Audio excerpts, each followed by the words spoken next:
Hey everyone, and welcome back to the channel. Today, we're journeying to the heart of Africa, to a nation often called the Heart of Africa itself. We're talking about Burundi, a country of stunning landscapes, rich culture, and a history that is both profound and incredibly complex. While you might hear about it in passing, Burundi's story is one of ancient kingdoms, colonial struggles, and a resilient people striving for a brighter future. So, grab a seat as we uncover the fascinating and sometimes turbulent history of Burundi. Our story begins long before European maps were drawn, with the Twa, Hutu, and Tutsi peoples. The Twa, believed to be the earliest inhabitants, were hunter-gatherers living in harmony with the lush forests. Later, the Hutu, skilled agriculturalists, arrived and established farming communities. Around the 15th century, the Tutsi, who were pastoralists, migrated into the region. It's crucial to understand that for centuries, these groups lived together, intermarried, and shared a common language, Kirundi, and a belief in a single god, Imana. They weren't rigid, separate castes, but rather fluid social groups, primarily distinguished by their occupations.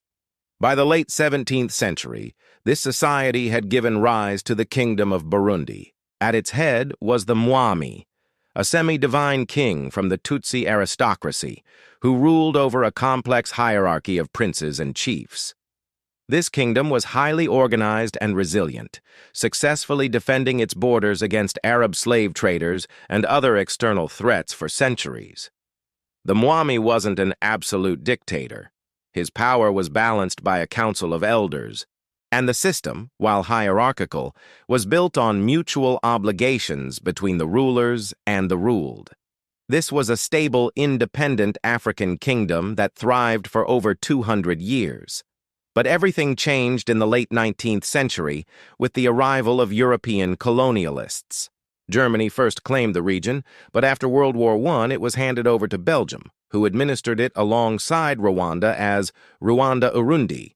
The Belgians, obsessed with categorizing and controlling the population, fundamentally misunderstood Burundian society.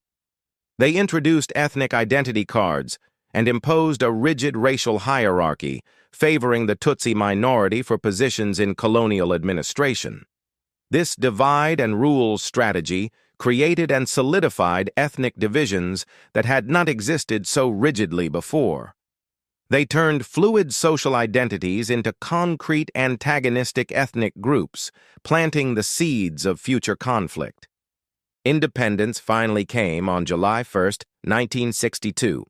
There was a brief moment of hope for a unified, democratic nation under the constitutional monarchy led by Mwami Mwambutsa IV and the popular Prime Minister, Prince Louis Rwagasore.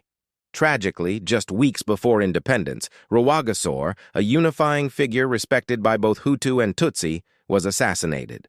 His death created a massive power vacuum and shattered the dream of unity. The years that followed were marked by political instability, military coups, and escalating ethnic tensions, which had been so dangerously amplified during the colonial era. This instability tragically culminated in periods of extreme violence, most notably the genocide of 1972 and the devastating civil war that lasted from 1993 to 2005. These were dark times that left deep scars on the nation and its people. But the story of Burundi is not just one of conflict. It is also a story of incredible resilience and the enduring quest for peace. The signing of the Arusha Accords in 2000 was a landmark moment, paving the way for the end of the Civil War and the establishment of a new constitution based on power sharing and ethnic representation. Today, Burundi is a nation rebuilding. The path is not always smooth and challenges remain, but the Burundian people continue to work towards peace, reconciliation, and development.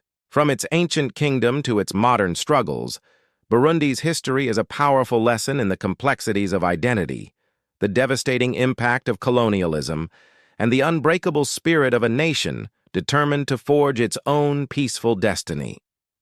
Thank you so much for joining me on this journey through the history of Burundi. If you found this video insightful, please hit that like button And don't forget to subscribe and turn on notifications for more deep dives into our world's fascinating histories. See you in the next video.